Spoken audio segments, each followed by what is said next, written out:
I have to be honest with you guys. I am losing interest in video games to the point where when I do play video games, it's, oh, I need to record a commentary for my YouTube channel. Like, the thing that's keeping my interest in video games alive is this YouTube channel, not my actual passion for video games and my interest in video games. Literally, the fact that I have a YouTube channel is the main thing that's keeping it going. And it's because I love making videos and I love having an audience and I love just the overall experience of having a YouTube channel in it. And I don't care about how successful it is. Oh, if I have 3,000 subscribers or if I have 3 million subscribers, like that stuff doesn't really mean all that much to me. People keep bringing up views about how I don't get as much views as I used to. But that stuff doesn't really matter that much to me because I'm not trying to turn this into a full-time job. God forbid I actually live off of YouTube. I mean, that would be one of the worst life decisions I could ever make. So, yeah, no, if this channel ever does get big and I float around the idea of living entirely off of YouTube ad revenue or off of YouTube videos or anything like that, you guys need to, like, come find my address, come to my house, and literally, like, punch me in the face and stop me from doing something so stupid because that's a really bad life decision. Even if it was sustainable, I mean, just the prospect of sitting alone all day and not having any type of social interaction, it put a bullet in me, honestly. Like, I would not want to do that. I love doing this, like, as one of my little hobbies, but living off of YouTube just sounds like a fucking nightmare. And the thing is, I love this channel because it's fun, because I enjoy making YouTube videos, because I genuinely enjoy interacting with you guys and just feeling like I could just do whatever I want to do and not be stressed about finances and all these different things that, like, the full-time YouTubers have to worry about. And it really affects their type of content that they want to make because they end up making videos that generate the most clicks before they make videos that they actually have a passion for, that they actually love doing. And the thing is, I have nothing but enjoyment when I go out and make these videos. I'm not trying to say, oh, I hate making these videos, this channel, I'm just not in it. Because if I wasn't in it, I would just stop making videos tomorrow and just not come back. I mean, I've done it before. This past summer, I just vanished because I just had no interest in making YouTube videos for that time. I'd rather just hang out and enjoy my summer and do things that I actually would rather do than make YouTube videos. But I do feel like coming back and committing to an upload schedule and just having that little thing that I do on the side, it's really been helpful for me in my mental state, honestly, because it's sort of like an escape from the bullshit in real life. And video games is honestly like another big aspect of that, why I've loved video games so much, because of the escapism, like I talked about yesterday's video. It's just a fun escape. But what I feel like is going on today is that that's kind of lost, because when I go out and buy a game now, I have all these thoughts running through my head.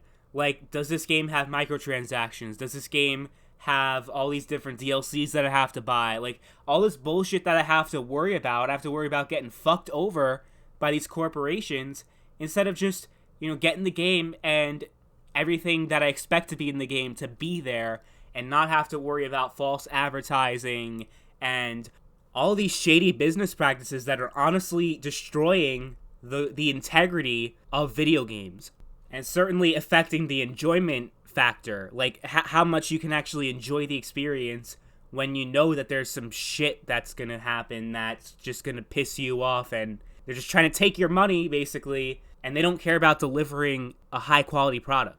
This is obviously stuff I've talked about extensively on this channel. It's part of the reason why, I'm interested in this channel, because I'm interested in talking about these things that are really bothering me about video games.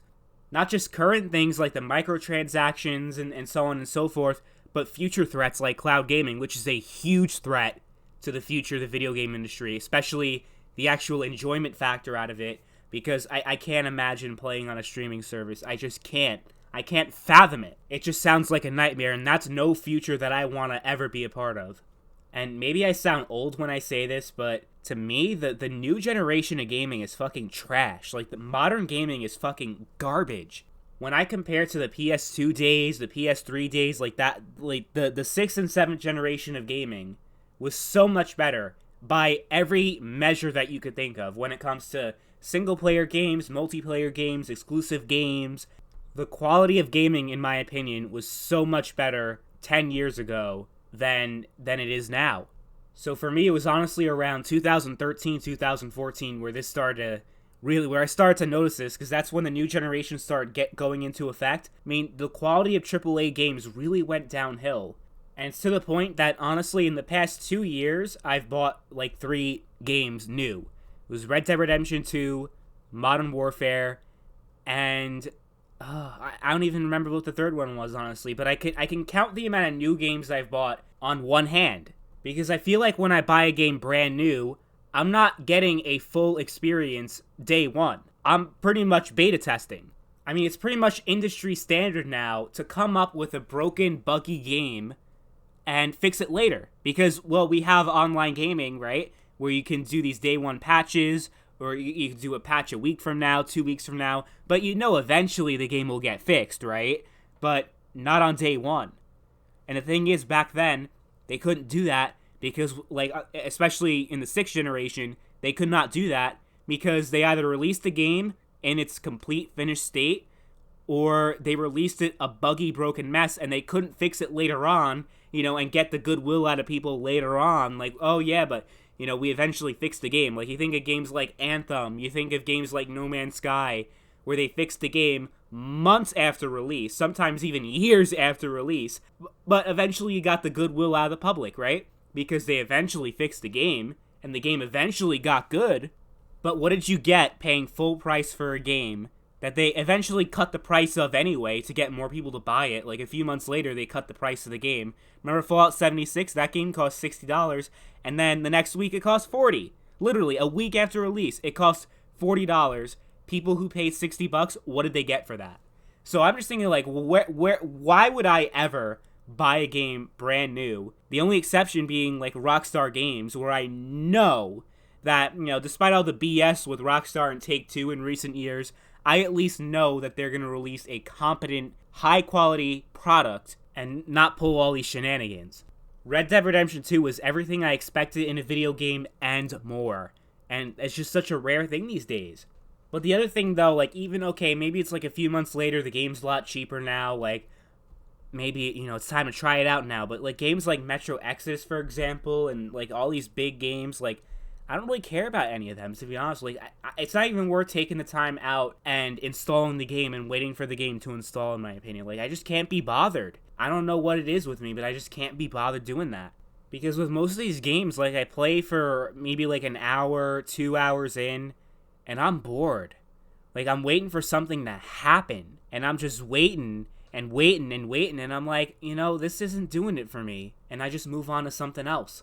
And to be honest, like, I'm not sure what it is. Is it, you know, part of it is definitely the quality of video games going down, in my opinion, but is that, like, an actual thing that can be objectively measured, or is that maybe me getting older and just the magic of gaming being lost on me? Because it's been a long time since I felt a certain way that a game has truly, like, sucked me in and made me really, truly feel immersed into a game. I mean, the last the 2 games in the last 5 years that have truly done that for me were Fallout 4 and Red Dead Redemption 2. And if you also want to count Dragon Age Origins, because I got into that game a couple years ago, like, even though that game came out a long time ago, but that was, like, a game, one of the few games that truly got me sucked in, and, like, I actually cared about all the characters and was actually, like, into it. And using those 3 examples, honestly, I think maybe it's not just me. I mean, maybe it is my taste, but, like, what do those 3 things have in common?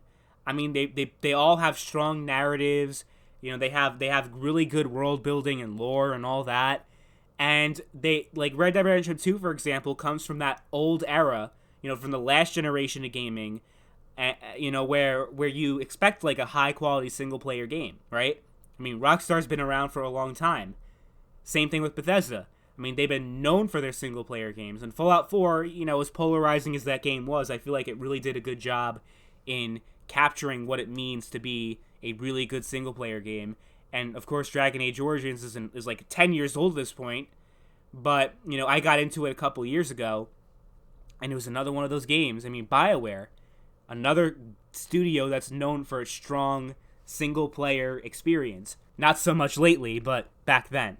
And of course, when you get to multiplayer, I mean, that's when the microtransactions and all that comes into play, and the esports culture that wasn't existent like when I was growing up, but now it's a huge thing, and it's just so toxic and it's so awful that's another thing that affects my enjoyment of modern multiplayer games. It's all this meta shit and the balancing and this got nerfed, this got buffed, and it's just like this whole fucking thing. I just want to enjoy myself. I don't want to spend all this time trying to learn to master a single game. Like, okay, I just don't care. Like, I'm not going to dedicate all this time to one video game. Fuck that. And that's why I've never really been particularly great at multiplayer games, but especially these days because they just go so out of their way to make it ultra competitive and MLG. I just don't care enough. And the thing is, I used to be so passionate about video games and it still exists, but it's definitely nowhere close to what it was. Like, I'm almost 22 right now. When I was 12 years old, I mean, my passion for gaming was so much stronger. And I guess part of it is like, okay, yeah, like adult responsibilities and this and that. But for example, my passion for TV and film has not diminished the same way it has for video games over the years. So I don't think simply growing up is the thing that's making me lose interest in video games. I mean, it's like definitely growing up, I've developed less tolerance for bullshit. Because back then it was like, oh yeah, put it on mom's credit card or whatever, So I guess in that regard, it's different. And definitely when I'm playing a video game for too long, like, I feel guilty. Like, okay, I should definitely be doing something else, so I just, like, log out and do the shit I gotta do. But back then, I obviously didn't have as much responsibility as I do now. So I guess, aging is a part of it. I guess just my taste changing over time is a part of it. I don't know exactly what it is, but my passion for video games has definitely gone way down. But the one thing that hasn't changed is my passion for, like, the history of video games. That's the one thing I'm always fascinated about. I mean, I've always been huge into history. So if anything, like, I might scale back on the commentaries and, stuff like that and just focus this channel and make it more of, like, a history-based channel, if anything else. I mean, I'm not saying, like, I'm planning on doing that immediately, but that's an option. People seem to like those history videos, and that's definitely something I'm very passionate about still, just because I love history. I mean, that's something I'll always love and I'll never stop loving. But it's something I definitely noticed over the years, that this passion for video games, this hobby, it means so much less to me now than it did even a few years ago. Yeah, anyway, I'm sorry this was kind of an incoherent rant. It was just me talking and saying whatever was on my mind. Hope you guys got something out of this. I don't know what. But I want to know what you guys think, like, over the years, especially like, as you got older, or just like as like the industry has changed. Has your passion for video games also changed?